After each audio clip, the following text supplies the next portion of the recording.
चलिए अब आपको क्राइम से जुड़ी कुछ और तस्वीरें दिखाते हैं जिसमें कैद है ऐसा मंजर जिसे देखकर आप सन्न रह जाएंगे।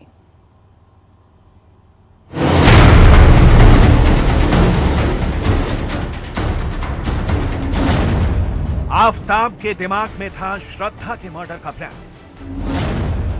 2 साल पहले लिखी गई श्रद्धा के मर्डर की कहानी। मुंबई में आफताब और श्रद्धा के बीच प्यार परवान चढ़ा।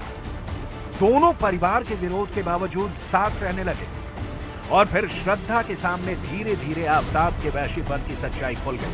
आफताब आए दिन किसी न किसी बात पर श्रद्धा से झगड़ा करता था, उसे मारता पीटता था। ये बात श्रद्धा ने अपने दोस्तों को भी बताई थी।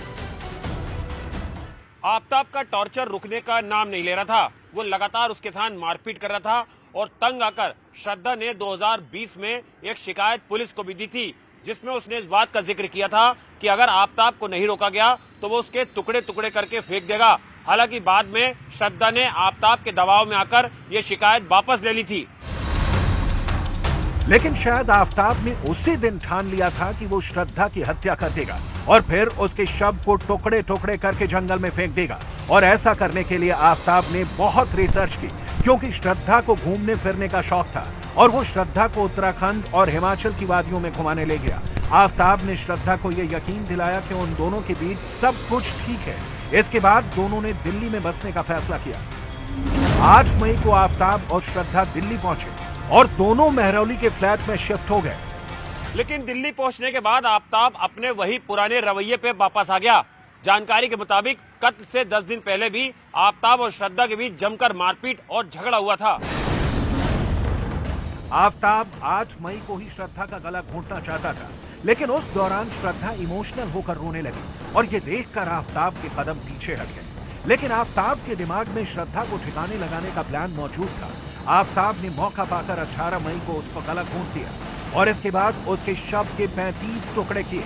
उन्हें महरौली और छतरपुर के जंगलों में एक एक करके फेंक दिया। क्योंकि श्रद्धा अपने पिता से बात नहीं करती थी, इसलिए पिता को श्रद्धा की खैर खबर उसके दोस्तों से मिलती थी। लेकिन 6 महीने तक जब श्रद्धा की कोई खैर खबर पिता को नहीं मिली तो वो परेशान हो गए। नहीं, ये तो मिसिंग हुई है तो आपको तो कंप्लेंट लेनी है, तो आप जरा कोशिश कीजिए।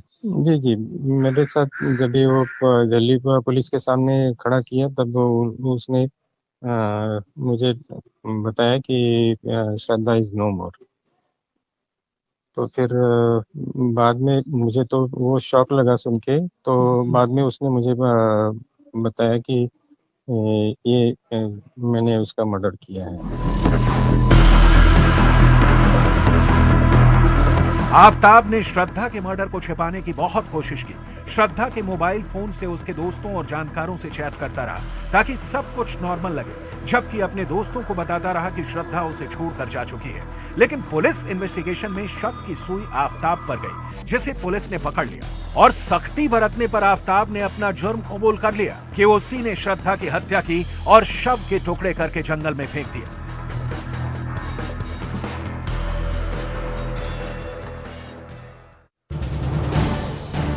आप देख रहे हैं न्यूज़ 18 उत्तर प्रदेश उत्तराखंड। किया महिला बच्चे समेत 4 लोग कार में फंसे थे। दनकौर थाना क्षेत्र का मामला। नोएडा में पुलिस और बदमाशों के बीच मुठभेड़ हो गई। मुठभेड़ के दौरान एक बदमाश गिरफ्तार किया गया, जबकि एक बदमाश के पैर में गोली लग गई। बदमाश के कब्जे से चोरी के 4 लैपटॉप, बाइक और एक तमंचा बरामद किया गया है। कुशीनगर में पारिवारिक कलह से तंग आकर महिला ने उठाया खौफनाक कदम। 3 बच्चों को जिंदा जलाने का किया प्रयास। 2 बेटियों और एक बेटे को जिंदा जलाने का प्रयास किया। तीनों की हालत बेहद नाजुक। तीनों को गोरखपुर मेडिकल कॉलेज रेफर किया गया। एटा में पुलिस को मिली बड़ी कामयाबी। पुलिस ने तंबाकू व्यापारी के घर से चोरी का खुलासा किया। 2 शातिर चोरों को किया गिरफ्तार। कब्जे से चोरी किया गया माल और औजार किए बरामद। आगरा में पशुओं के बाड़े में लगी भीषण आग, कड़ी मशक्कत के बाद आग पर काबू पाया गया।